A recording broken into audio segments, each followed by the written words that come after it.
teman-teman, hari ini saya akan membuat video tentang ujian praktek. Nanti pelajarannya adalah IPA, Agama, dan Bahasa Indonesia. Jangan lupa subscribe dulu ya, ikutin terus videonya. Enjoy!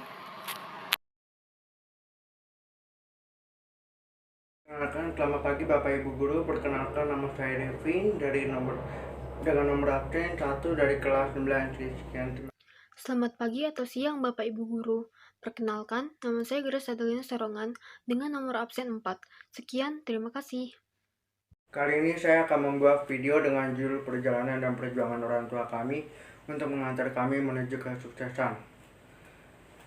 Puji dan syukur kami panjatkan terhadap Tuhan Yang Maha Kuasa atas segala kelimpahan, rahmat, dan karunia-Nya, sehingga saat ini kita masih diperkenankan melaksanakan ujian praktek ini dengan mata pelajaran IPA, Agama, dan Bahasa Indonesia.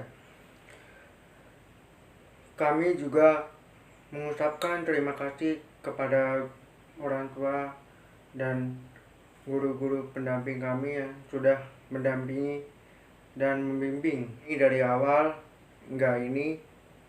Setelah ini kami bertiga akan menceritakan perjalanan dan perjuangannya terhadap orang tua kita selama ini untuk menuju kesuksesan. Selamat menonton. Setelah ini kita akan mendengarkan beberapa cerita dari teman kami yang akan kami dengarkan nanti. Selamat menonton. Orang tua saya hingga akhir ini tentunya cukup sulit. Saya belajar di sekolah untuk mendapatkan nilai bagus dan berpendidikan, sedangkan orang tua saya sibuk mencari uang atau kebutuhannya demi sekolah saya, dan saya juga bermaksimal mungkin dalam belajar. Tuh, buat orang tua saya, terima kasih membimbing kami hingga sampai seperti ini. Kami sangat bangga dengan perjuanganmu.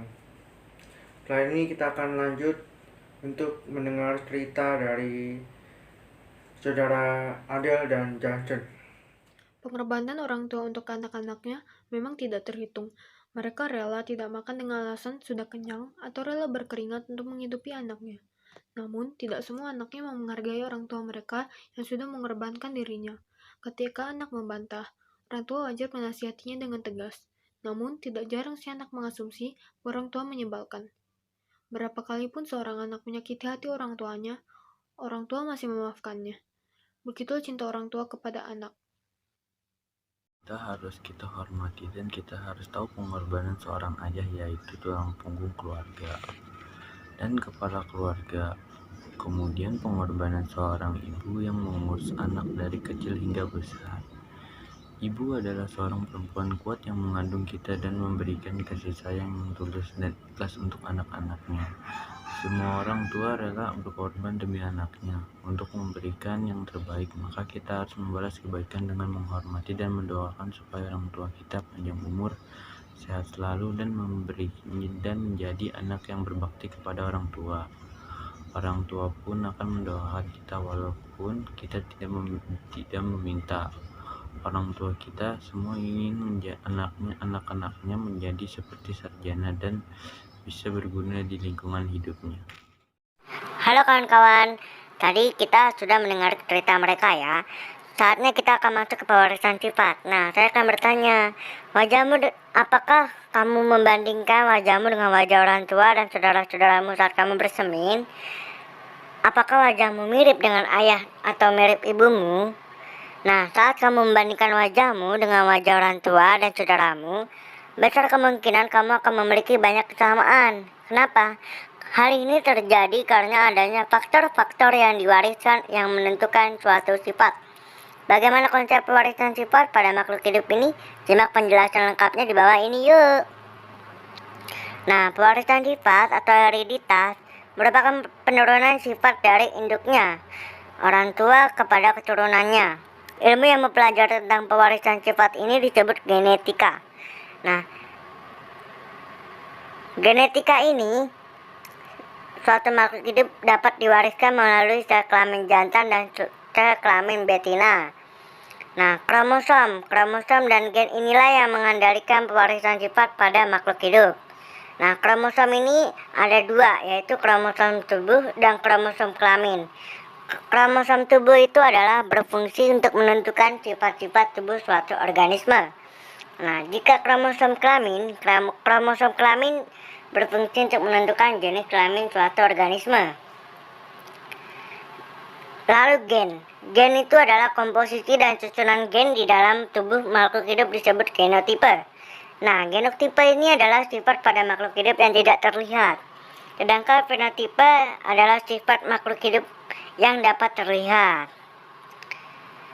Jika gen dominan bersama-sama dengan gen resesif, sifat yang akan tampak adalah sifat yang dibawa oleh gen dominan. Dan sifat yang dibawa oleh gen resesif tidak akan muncul. Nah, sebagai contoh sifat pendek dominan terhadap sifat tinggi.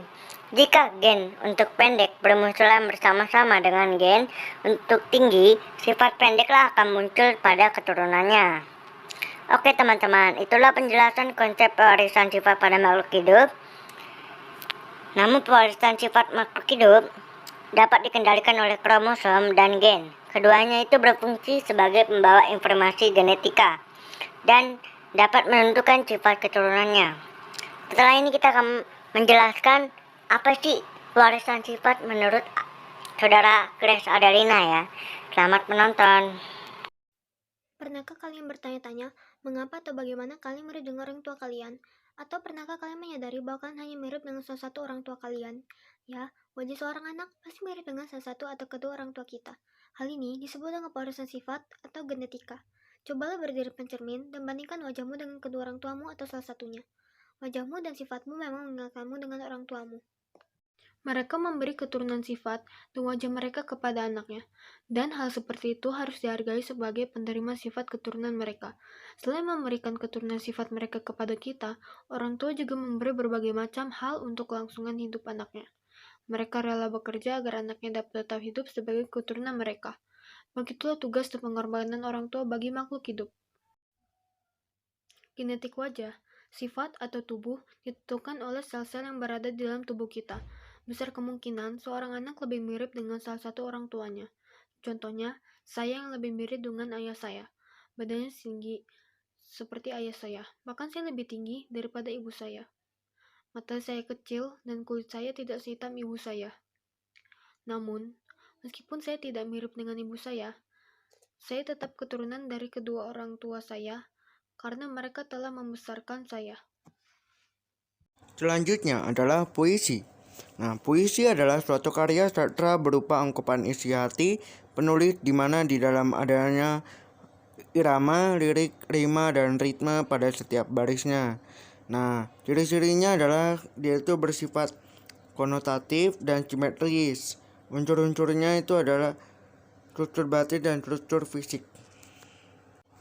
Di dalam puisi juga ada struktur fisik puisi, yaitu adalah diksi, tipografi, majas, kata konkret, imaji, rima, atau irama. Pengorbananmu begitu abadi, ku kerja dengan senang hati, tak pernah berkecil hati. Pagi, siang, malam, engkau selalu tersenyum, tak peduli akan seperti apa, engkau selalu mencari nafkah. Ayah, kasih sayang selalu engkau berikan kepada anakmu, yang mungkin selalu mendurhakimu. Namun engkau tak peduli, melainkan engkau selalu menasihatiku agar menjadi anak berbakti. Setelah itu kita akan masuk ke dalam doa penutup, doa untuk orang tua kita yang akan dipimpin oleh saya sendiri. Dalam nama Bapa, Putra, dan Roh Kudus, amin. Yesusku, terima kasih karena Engkau telah memberikan kami ayah dan ibu yang baik dengan sabar, mendidik dan membesarkan kami. Mereka sangat menyayangi kami.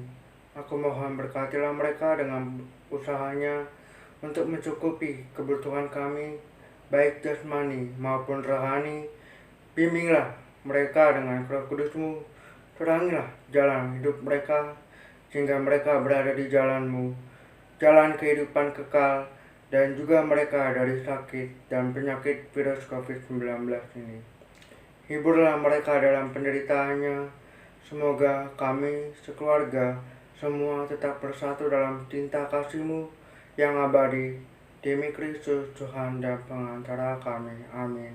Dalam nama Bapa, Putra, dan Roh Kudus. Amin.